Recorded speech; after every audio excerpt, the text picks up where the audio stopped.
ની વાત માની લીધી છે અને તાલધ્વજે એમનું સૌભાગ્ય સુંદરી એવું નામ રાખ્યું છે.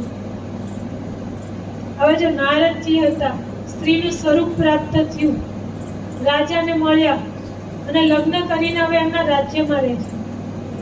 12 વર્ષમાં 12 સંતાનના જન્મ થયા છે. સૌભાગ્ય સુંદરી સ્વરૂપે જે નારદજી હતા બધાના લાલન પાલનમાં લાગી ગયા છે.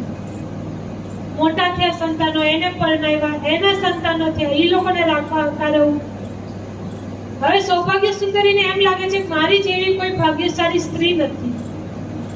કેટલા સારા પતિ મળ્યા છે, એટલા સારા સંતાનો મળ્યા છે, રાજ્યની મહારાણી છું, બધી સુખ સુવિધા છે, પુત્ર વધુ બધી સારી છે ને એના ઘરે બધા પુત્ર છે, તો મારી જેવું ભાગ્યશાળી કોણ?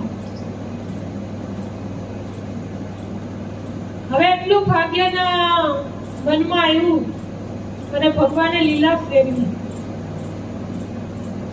જો માયાનું સ્વરૂપ છે, માયાપતિ છે, ક્યારે માયાને ફેરવે ને કઈ નક્કી ન હોય. હવે તાલધ્વજની પાડોશી રાજ્યવાળાને વિરોધ થયો અને પાડોશી રાજ્યે તાલધ્વજના રાજ્ય ઉપર આક્રમણ કર્યું છે. સૌભાગ્ય સુંદરીના બધા જ સંતાનોનું મૃત્યુ થયું. એના પુત્રનું પણ મૃત્યુ, પુત્ર અને પૌત્ર બધા મર્યા. ખૂબ શોક કરે છે, રુદન હૈયાપાટ રુદન કરે છે કે હું બેટીને મારા દીકરાઓ, એના દીકરા બધા મરી ગયા. હવે મારા જીવનનું શું કામ છે?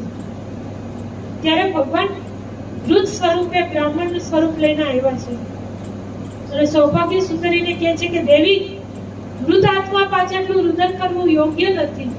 એની વિધિ વિધાનથી તમારે એની પિંડદાન કરવું જોઈએ, એમની મુક્તિ કરાવવી જોઈએ. મુક્તિનો એમને માર્ગ મળે એવું કંઈક કાર્ય કરો કે તળાવના કિનારે તમે જાઓ, સ્નાન કરો અને એમની પાસે તિલાંજલિ આપો. રાજા તાલધ્વજ અને દેવી સૌભાગ્ય સુંદરી બંને આવ્યા છે સૈનિકો અને કુટુંબવાળાઓ પરિવારો સાથે. સ્નાન કર્યું ને જેવું, એવા જ પાછા નારદજી બહાર આવ્યા છે. જે સૌભાગ્ય સુંદરીનું જે સ્ત્રીનું શરીર પ્રાપ્ત થયું હતું એમાંથી નારદજી હવે એમનું મૂળ સ્વરૂપ પ્રાપ્ત કર્યું છે. નારદજી વિચાર કરે કે આ શું હતું કે હમણાં હું સ્ત્રીમાં શરીરે હતો, હવે એમને યાદ આવ્યું છે